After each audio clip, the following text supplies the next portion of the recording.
జిల్లేడు ఆకుల రసం,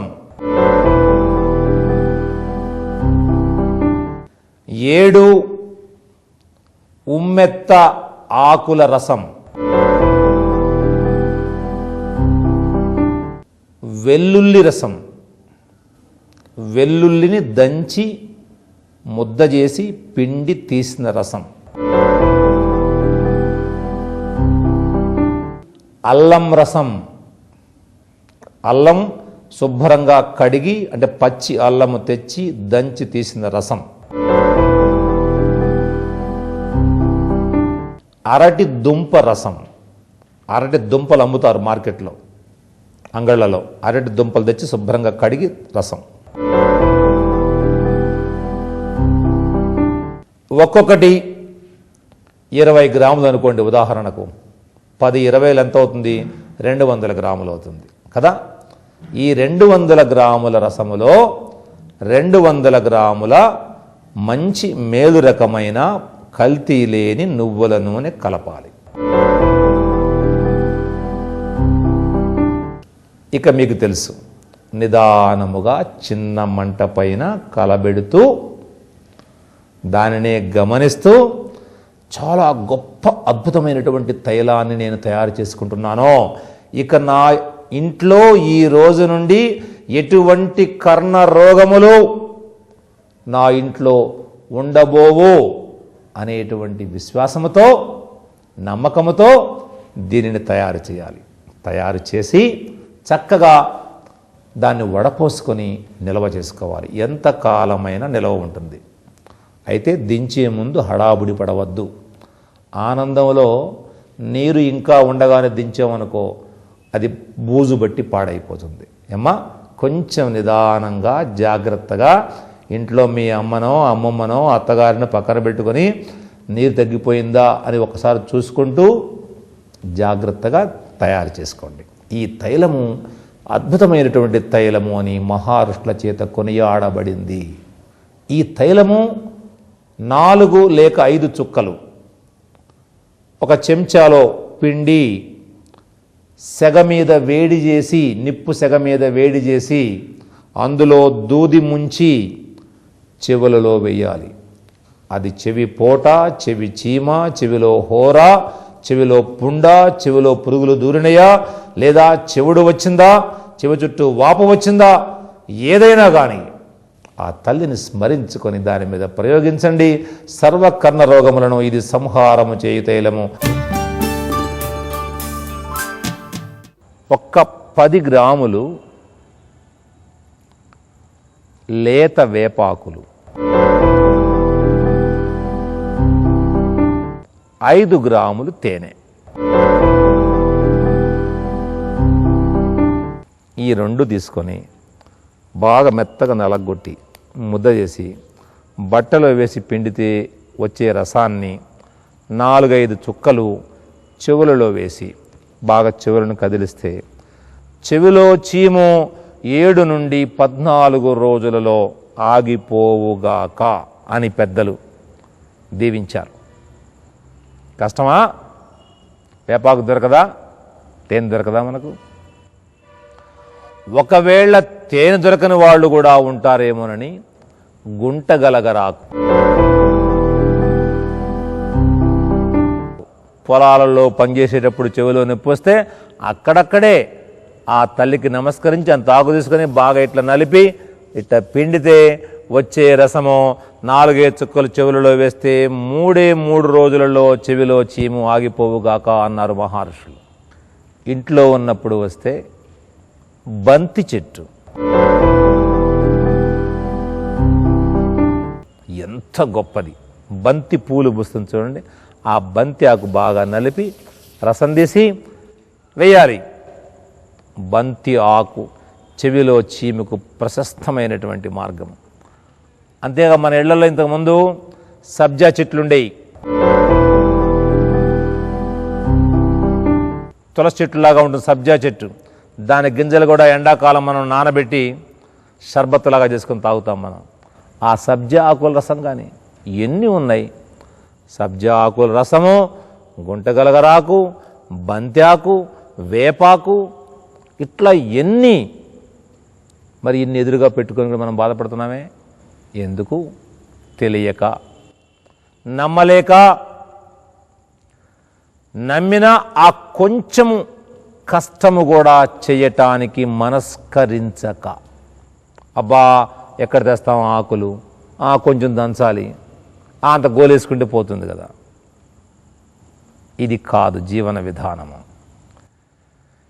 ఇది హాయిగా నిండు నూరేళ్లు భగవంతుడు ఆయుష్ ఇచ్చినంత వరకు మంచంలో పడకుండా బ్రతికేటువంటి పద్ధతి కానే కాదు. బాగా బ్రతకాలంటే తగిన కృషి చెయ్యాలి. మనం చెప్పుకుంటున్నాం తలలో కఫం చేరుతుందని. ఈ ముక్కు, కళ్ళు, బుగ్గలు ఇది మొత్తం నిండిన తర్వాత, గొంతు నిండిన తర్వాత మరలా ఇంకా అదనంగా తయారయ్యే కఫం ఎటు పోవాలి? చెవుల్లోకి వస్తుంది. చెవులలోకి చేరి మురిగిపోతుంది. మురిగిపోయి లోపల రంధ్రం కూడా పెడుతుంది, చెవిలో కన్నం కూడా పెడుతుంది. చాలామందికి వాడు చూడండి, ఎంతమంది కంటే రంధ్రం పడింది ఆపరేషన్ చేయించాలి. ఈ మురగబెట్టుకోవటం ఎందుకు? రంధ్రం పడటం ఎందుకు? లోపల శస్త్రచికిత్సలు చేయించుకోవటం, ఆ తర్వాత లబో దిబోమని చివరికి చెవిలో హోరు పుట్టి, ఆ తర్వాత చెవుడు వచ్చి మళ్ళా మిషన్లు పెట్టుకొని నానా పాట్లు పడుతూ ఉన్నారు ఇవాళ అనేక మంది. చిన్న బిడ్డలకు చెవులకు మిషన్లు పెడుతున్నామే, ఇది ఎంత అవమానమో, జాతికి అవమానము. జాతి గమనము సరిగా లేదు, ఇది తప్పుడు దారిలో నడుస్తుంది అని ఎలుగెత్తి అరవలసినటువంటి ప్రధానమైన విషయం. ఎవరికో 70, 80, 90 ఏళ్ల ముసలివాడికో వృద్ధాప్యం వచ్చిన తర్వాత చెవులు వినపడటం లేదు, చెవుల్లో బొక్కబడిందంటే అర్థం ఉంది.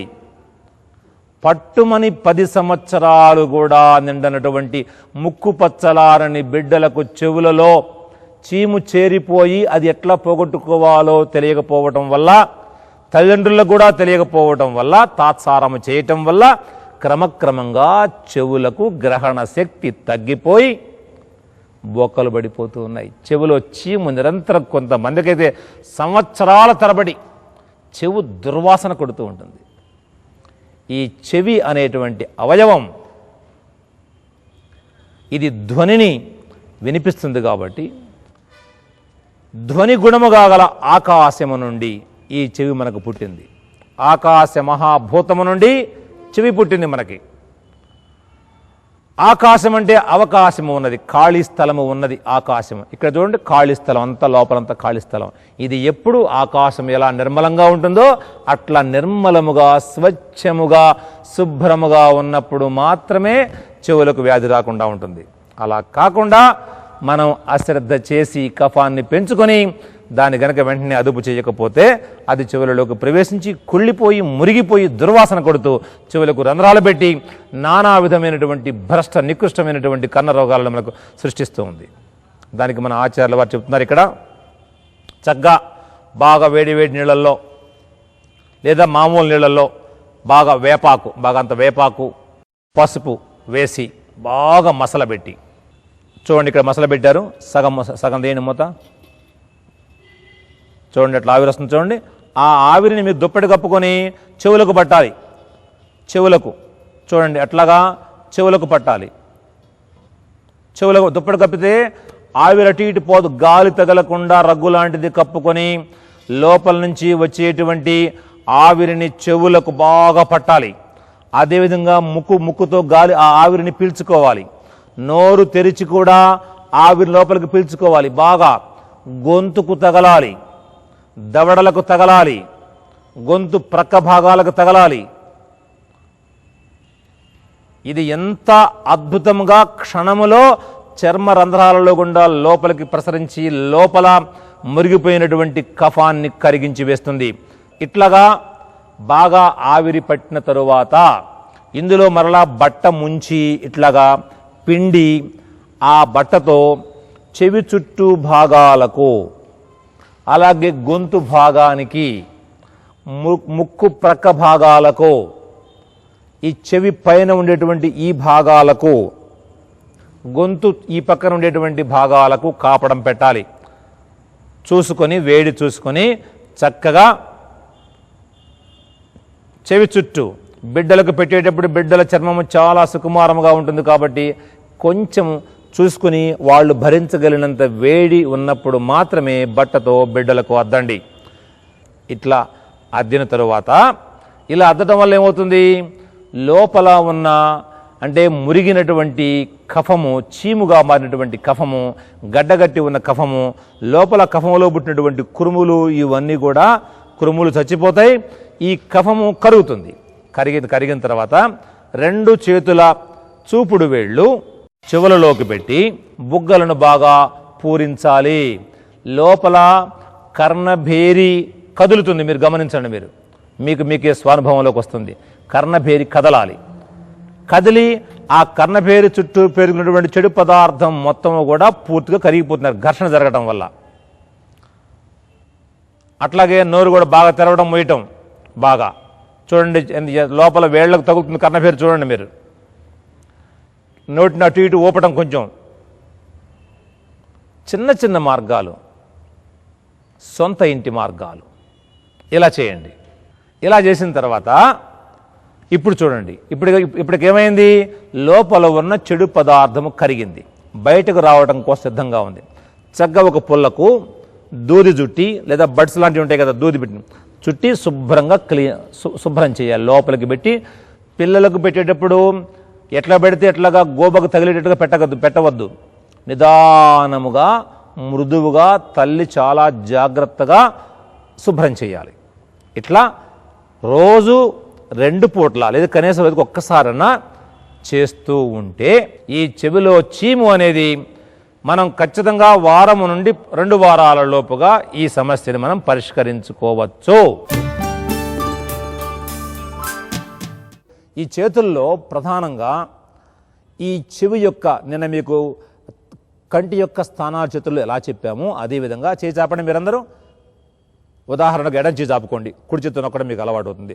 మోచేయి వంచరాదో చాపి ఈ చిటికన వేలిలో కింద గణుపు, చిటికన వేలి కింద గణుపు, దాన్ని శృతి మెత్తగా నొక్కండి, చక్కగా నొక్కండి వదలండి.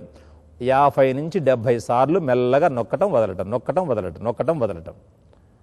50-70 సార్లు గుర్తు రాసుకోవాలి మీరు, మర్చిపోవద్దు. చెవి స్థానము అదేవిధంగా ఉంగరం వేలు మొత్తము క్రింది నుండి పై వరకు, ఉంగరం వేలు మొత్తము ప్రతి భాగం మొత్తం నొక్కాలి పైదాకా, పైనుండి మరలా క్రిందకు. హడావుడి వద్దు, కంగారు వద్దు. తల్లి నీ మనసులో సంకల్పం ఉండాలి, నా బిడ్డకు చెవి తప్పకుండా వినపడి తీరాలి, ఇది జరిగి తీరాలి.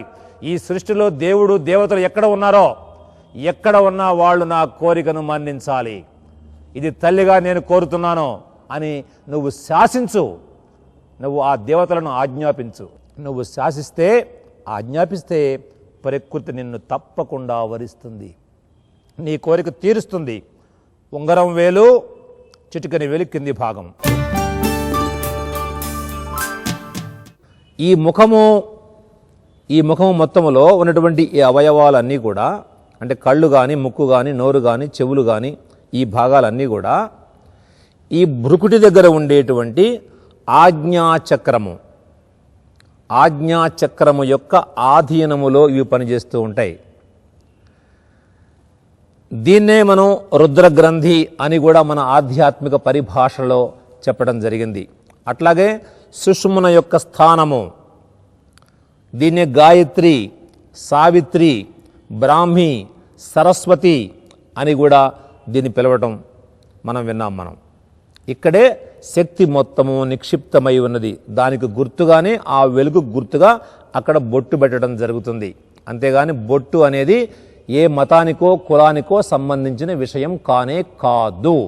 అందరిలో ఉన్నటువంటి వెలుగుకు ప్రతిరూపమే బొట్టు. ఈ ఆజ్ఞాచక్రము బొటన వేలులో ఉంది. చేతిలోని స్థానాలలో ప్రధానంగా బొటన వేలులో ఉంది ఆజ్ఞాచక్రము. దీన్ని మనం ఇట్లా బిడ్డలకు, ఈ గ్రహణ శక్తి తక్కువగా ఉన్న పిల్లలకు కానీ, కంటి చూపు తక్కువగా ఉన్న పిల్లలకు కానీ, ఇట్లాంటి పూర్తిగా వికలాంగులైనటువంటి అన్ని రకాల ఏ సమస్య ఉన్నటువంటి బిడ్డలకైనా ఈ బొటన వేలును ఇట్లా పొడవుగా చాచిపెట్టి ఉంచి ఇట్లా నిలువుగా చాచిపెట్టి ఉంచి తల్లులు తండ్రి కానీ తల్లి కానీ ఈ కింద నుండి పట్టుకొని ఇట్లా క్రమక్రమంగా కింద నుండి పై వరకు నొక్కాలి వదలాలి, ఇట్లా నొక్కాలి వదలాలి. దీన్ని ఈ ఆజ్ఞాచక్రాన్ని చైతన్యవంతము చేయాలి, దీన్ని బాగా జాగృతము చేయాలి. ఏ చక్రము యొక్క ఆధీనములో ఏ ఏ అవయవాలు ఉన్నాయో ఆయా అవయవాల యొక్క పర్యవేక్షణ పరిస్థితి మొత్తము ఆ చక్రం యొక్క చేతిలో ఉంటుంది. కాబట్టి ఈ ఆజ్ఞా చక్రాన్ని ఈ విధంగా మనం జాగృతము చేయటము వల్ల దాని ఆధీనములో ఉన్నటువంటి అవయవాలలో ఉన్న బలహీనత సహజముగా తొలగించబడి ఆయా భాగాలు తిరిగి పునరుజ్జీవనం చెందటానికి అవకాశం ఏర్పడుతుంది.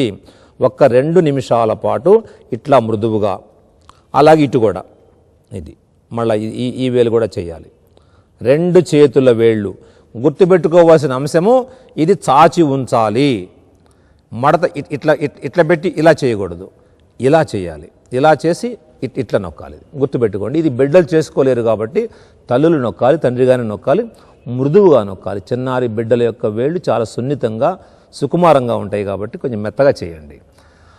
అవకాశం ఉంటే పాదాల వేళ్ళు కూడా నొక్కండి. ఈ బొటన వేళ్ళు పాదాల వేళ్ళు కూడా నొక్కండి. తర్వాత ఇది ఎప్పుడు నొక్కాలి? ఖచ్చితంగా పొట్ట ఖాళీగా ఉన్నప్పుడు, అంటే బిడ్డలకు ఆహారము పెట్టక ముందు. ఇది మీరు బాగా గుర్తుపెట్టుకోండి. ఇటు చూడండి, మధ్యవేలు కిందకు వంచండి, అరచేతి కానించండి, దాన్ని బొట్టన వేలుతో నొక్కండి. ఇప్పుడు ధ్యాన భంగిమలో కూర్చోండి. ఇక్కడ చూడండి, ఆచార్యులు చూపిస్తున్నారు. దీన్ని ఆకాశ ముద్ర రాసుకోండి. ఆకాశం అనగా ఆకాశభూతం వల్లనే చెవులు ఏర్పడినవి మనకి. ఇది ఆకాశభూతం వల్ల ఏర్పడింది. చూడండి, ఈ రకంగా ముద్ర వేయించి బిడ్డలతోటి నిటారుగా కూర్చోమని చెప్పి వాళ్ళు మరలా తీసేయకుండా, వాళ్ళ మనసు మారకుండా మంచి మాటలు చెప్తూ ఉండండి. ఇలా పట్టుకొని ఉంటే నీకు చెవులు బాగా వినపడతాయి. ఇందులో 5 వేళ్ళు 5 మహాభూతాలు ఉన్నాయి. కథ చెప్పాలి. ఆకాశము నుంచి వాయువు పుట్టింది, వాయువు నుంచి అగ్ని పుట్టింది, అగ్ని నుంచి జలము పుట్టింది, జలము నుంచి భూమి పుట్టింది. ఆ ఆకాశము వలన మనకు చెవులు పుట్టినాయి నాన్న, అందుకని ఇది ఆకాశభూతము. ఈ విధంగా కాసేపు పట్టుకొని కూర్చో అని కనీసం 5 నుంచి 10 నిమిషాలు 15 నిమిషాలు మెల్లగా ఇట్లా పట్టుకొని ఉంచడం అలవాటు చేయండి. నొక్కటం మాత్రం 2 నిమిషాలు మాత్రమే. బాగా గుర్తుపెట్టుకోండి. మీపై ఎంతో ప్రేమతో, ఆప్యాయతతో, ఆత్మీయతతో ఎక్కడెక్కడో ఉన్నటువంటి మహాద్భుతమైనటువంటి యోగాలను వెలికి తీసి వాటిని మీకు అందించినందుకు మీరు కూడా అంతే విశ్వాసంతో, అంతే ప్రేమతో ఆచార్యులు మాకు చెప్పారు కాబట్టి మేము కూడా కష్టపడి సాధిస్తామని మీరు మనసులో దృఢమైనటువంటి నిర్ణయం తీసుకొని దీనిని మీరు సాధించి వచ్చి మాకు తెలియజేయటమే మేము మీ నుంచి కోరేటువంటి గురుదక్షిణ. వేరే మాకు మీ నుంచి ఏమీ అవసరము లేదని ఖరాఖండిగా మరలా మీకు తెలియజేస్తూ ఇన్ని మంచి విషయాలను మనకు చెప్పినటువంటి దివ్య పురుషులైనటువంటి మన తాత ముత్తాతలైన ఆ మహారుషులకు మన తల్లి భారతమాతకు మనం జయజయలు పలుకుదాం. చెప్పండి, జై ఆయుర్వేదం.